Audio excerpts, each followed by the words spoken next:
inzira yayo ni ikomeza irahura nikomeza hagati gutyo kugera hasigaye amakipe abiri akazabura hagati yayo agahita haboneka ikipe izakina cyane. Uri kumva ko niba ari amakipe 8 arwanira iyo tike, reka dufate ko Eritrea ubwo narigendeye kuri CHAN ya 2020 hari amakipe amwe atitabiriye qualification, Eritrea ijya yikuramo, reka dufate na Somalia yikuyemo, hasigaye 6 kugira ngo ubone tike byagusaba gukina match gusezera ama equipe 3 ni match 6. Izo ni match 6 ugahita ukina finali. Ubwo wenda zikaba match 8.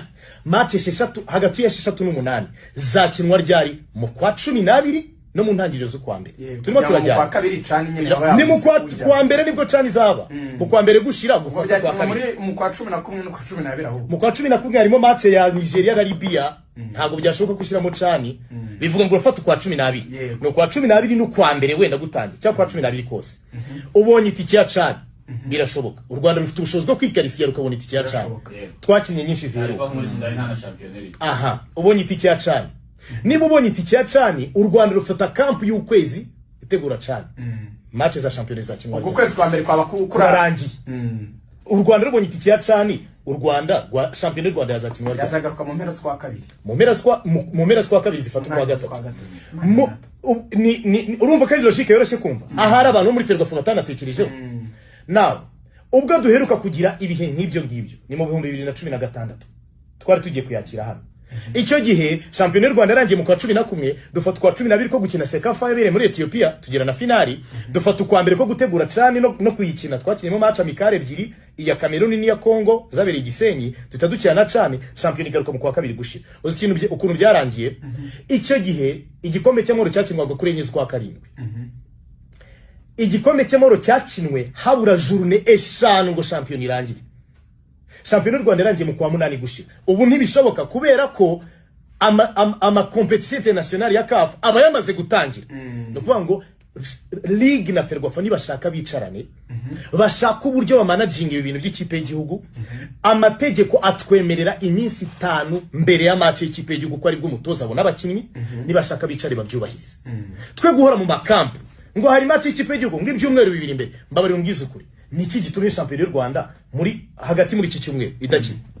Ntacyo nyine dufite match ku itariki 10 na zingahe 11. Ubu turi mu matariki angahe? Kuki abakinyi b'u Rwanda bari muri camp? Kandi bisigaye hano gusa. Tanzania bari bukine hari cyashobokaga bari bukine mu mibyi. Midweek, kabisa. Bantu bose barabivuze. Umunsi wo kwa kabiri kwa gatatu even no kwa kane ku makipe adafite abakinyi muri national. Ibyo birangarwa kuri match ya Penal. Match ya Mavubi na Benin iri ku itariki 15.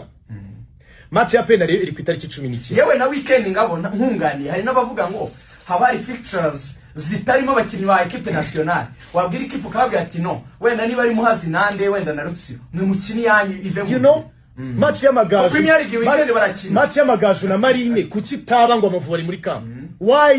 Why is this happening? Now, ndasubira kuri match ya Rayon Sport na APR ya le 19. Rayon Sport match yayo iri mu minsi 4 uturutse kuri match ya Benin n'u Rwanda. Twe nta kibazo tubifiteho. Gutoza abakinnyi iminsi 4 bakajya muri match bagakina nta kibazo tubifiteho. Nyuma yaho harimo iminsi 6 nyuma ya match ya Rayon Sport na match y'Amavubi ya CHAN. Kuko nimba bazakina ku itariki 25 z'ukwa 10 Amavubi match ya mbere ya CHAN. Neshan n'umunsi wa the soonest. Kuko harimo 25 n'eshatu. Reka 25 umunsi ubanza. Ushoboka. Ni iminsi 6 niba habaye match ku itariki 19 z'ukwa 10 ya Rayon Sport na APR. Indi ya CHAN yabo 25 z'ukwa 10 harimo iminsi 6 birumvikana. Ikibazo gihari ni ikindi. Buretse gake tuhimbaza. Now, abakinyi bazakina CHAN ku itariki 25 n'esheshatu. Bari muri camp already, ntagazongera guhamagara. Ubu tuvugana bari muri camp. Ibyo bashoboye arimo arabireba. Ibyo abakeneyeho arimo arabireba. Kuba iminsi 4 bakaza bagakina derby, bagasubira muri camp nubwo yaba ari bukinire hanze. Ngenda cyongeramo. Hajemo kukantu kavuga ngo ariko se ngo watif ngo twaba tuzakinira hanze. U Rwanda rugenda iminsi 3 mbere ya nose mbere ya match sibyo hanzo muri CHAN ni hano hafi ni za Ethiopia. Yego u Rwanda rugenda ni urugendo rumwe nta na escala. You know ntabwo wakinira muri Sudan, ntiwakinira muri Somalia, ntiwakinira muri Eritrea, nukuvuga ngo ni match ni naba izabera muri Kenya ni dustombora cyangwa Tanzania Sudan yamagiye 50 kibuga ariko hari indege zijyayo ntago bigoye.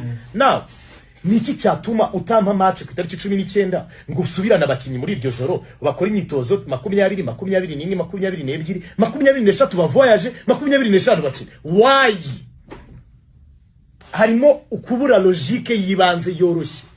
Champion y'u Rwanda irariska kupfa kubiha kuba kubicyayi hejuru y'abantu bahedinze umupira w'amaguru w'u Rwanda badashaka kwandastandinga logique ariko ngo abakeneye abakinnyi igihe kinini ndetse hari navuga ko ngo bamutinya kwa izire zitayabonye ngo ino mukoroze ngo itamagara ahantu hejuru ngakavuga ati aho hana hamagaze ngewe rwose ndagenda je hejuru si nkunda kuhaganira hejuru ni muri ariko hejuru niba ari hahamagara ubwoba ibintu byose bitinya hamagara muri ministeri akavuga ati okay none se reka nkubaze niba hamagara muri aho hejuru hariho hose wowe nta nimero zaho ufite we wahamagaye ukabasobanura iyo logique arega tuve mu kintu wahamagaye abantu logique ibintu ngabari kuvuga birumvikana abantu babyumve gufata uruhande rumwe ntubyumvisha n'abantu reka tujye no ku ruhande n'urwasukira yego umutozo w'ikipe y'igihugu we akenera